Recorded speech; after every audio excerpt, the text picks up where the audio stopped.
Good evening and welcome to tonight's episode. Good evening, Amanda and Andy. How are you tonight?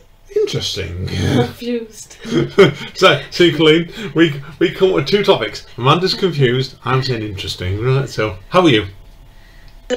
Yeah, I'm just really bedazzled or baffled or bamboozled or whatever you call it. But yeah, the I just world find itself this is been very, very odd. The world this past couple of days is speeding up and changing in all kinds of, some cases, frightening directions overnight sometimes. Like we were just talking about on air on the shows you about this. It's just been confirmed about 5 minutes ago, and this is something you didn't know, Colleen. South Africa is going into lockdown from Thursday to the 16th of April over the virus going around, and New Zealand has just gone into it as well, and like we're hearing all kinds of rumours in England at the moment, and it's just a scary place at the minute. The world is a scary place. It's like the day of the Triffids when you go anywhere now. There's nobody around. I just go from A to B just to get my shopping done and then go back home. That's all I do. I don't really hang around. You're not supposed to. Just get the shopping, get back home as soon as possible.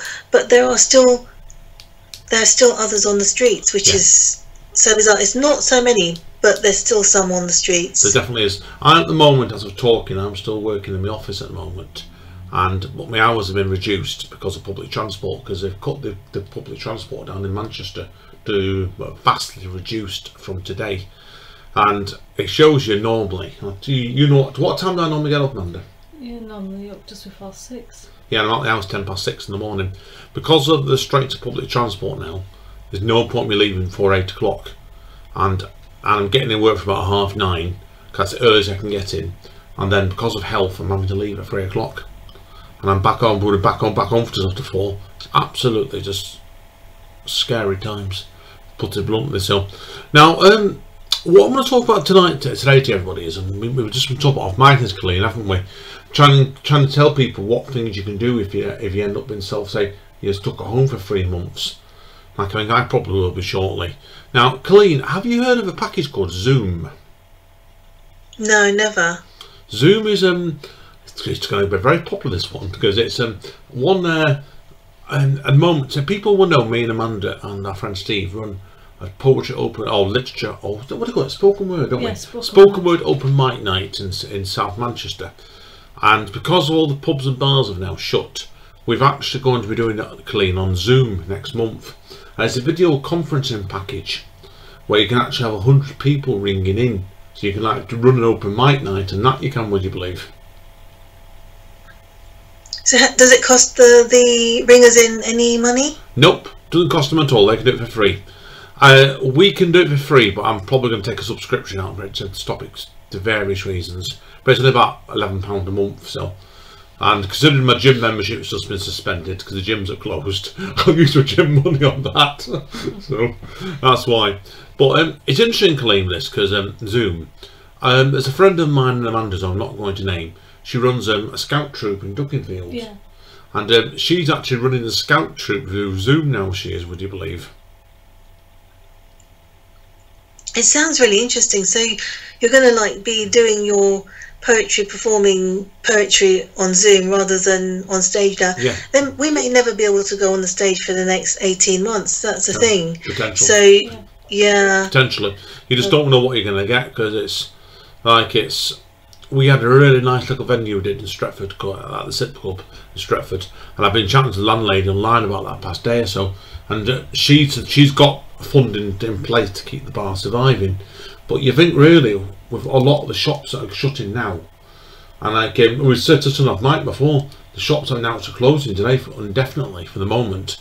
There's more and more every day, and you tell me, Colleen, the way it's looking, I think we're only going to end up with the big 6 supermarkets opening and the chemists. That'll probably be it. Yeah, I know. That's what we're heading to. And also with Brexit, we don't. The chances of small merchandisers opening even after Brexit would have been small, but now it's non-existent because of this situation that we've got. Yeah, I agree. It's something that's natural that's happened. I mean, we can't really say that it's something that we predicted, but now that this has happened, all these small merchandisers and small businesses are not going to be able to open anymore. So I would probably have to like go and get employment from the six major, as you say, major companies. It's interesting enough.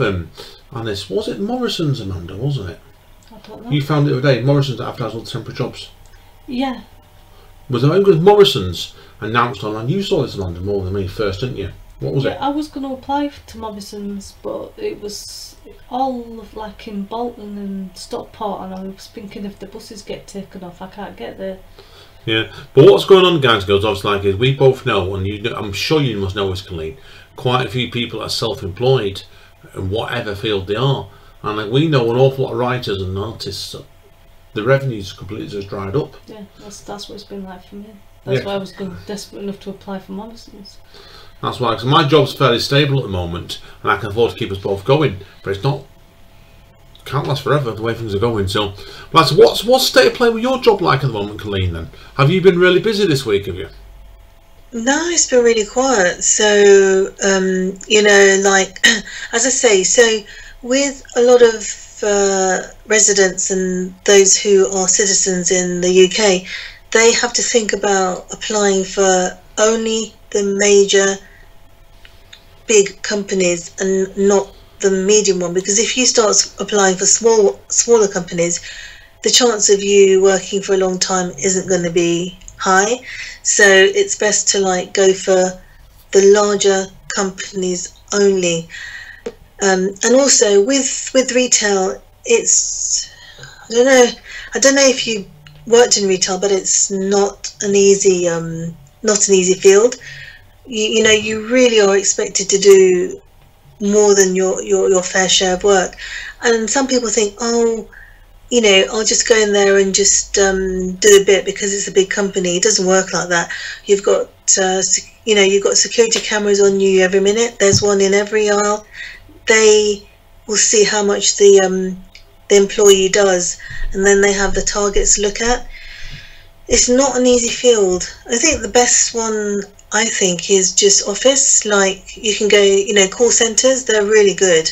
You just go into like a call centre. The trouble with call centres is there's two trains of thought. There's problems with call centre work. People are going to be too close to each other. Yeah, that's first of all you've got to deal with the social distancing thing, Colleen.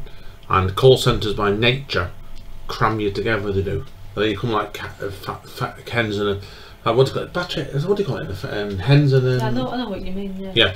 But also the battery hens in the cages. I've worked in call centres, and the job I'm doing now is we're not massive. We've got a little bit of space, but when you're in a call centre, we're out of beside. There's somebody between me and the person next door to me, the next desk down. That's what the call centre is. Also, as well, is like if you're doing an artist, and then basically say you made a living up being a writer of some sort, and you had to go and work in the call centre, you've got to follow scripts. Two, your stress levels will go through the roof. And certainly, I know from experience working in call centres, the hours can be rubbish, and the pay's not that great either. And the staff retention is terrible because it's, unless you're working in a really good firm, and there is ones, but there is bad ones as well. You don't last more than 6 months. You have a breakdown. It's really, really funny times at the moment. So, but yes, the strangest. I never expected this to ever happen. No. I remember the nuclear shelter fallout training when I was at school. We learned how to build a nuclear shelter, and that was the only thing as close as I can get to the situation here. Although that one wasn't even near. It was just like a practice run of things that could possibly happen, which never did. But this actually, we're living it day in, day out, and it's a normal part of our lives now. Maybe cashless, we're going to go cashless perhaps in probably 6 months, and then after that will be a centralised sort of system where, you know, it's going to be like, okay, this is what I think is going to happen. Like, it's going to be like a company system made into a national way of living, so that everybody and anybody who is in, say, a big company is going to feel like they're working for a big company. Yeah, that's how I see it. No, it's possible. It's very, very possible. A question for you, Colleen, as well. There's been a speculation going around this week on something a bit slightly different look of things with this. You know, obviously, like a lot of the major movies for this year have now been postponed. There's talk going around of at least one of them, like for example the Wonder Woman film 1984. Obviously because they can't do it into the cinema, they're talking about releasing major blockbusters now straight to some sort of pay-per-view premium service in England, where you say you'd go and pay $10 to go and like watch a premiere of a film like that. I think it said like $20. Yeah. And I thought, on one hand, it's like if you're going to have two people pay for cinema tickets and bus fares, then it's about the same. But on the other hand, it's not going to be cinema quality watching it on your laptop. What do you think, Colleen, to that idea? Because it's just showing that the way society is going to be changing, isn't it? Well, we can't really think anymore, can we? Because like now, it's like this is the reality, that's what's going to happen, whether we like it or not. You know, there may not be a cinema anymore.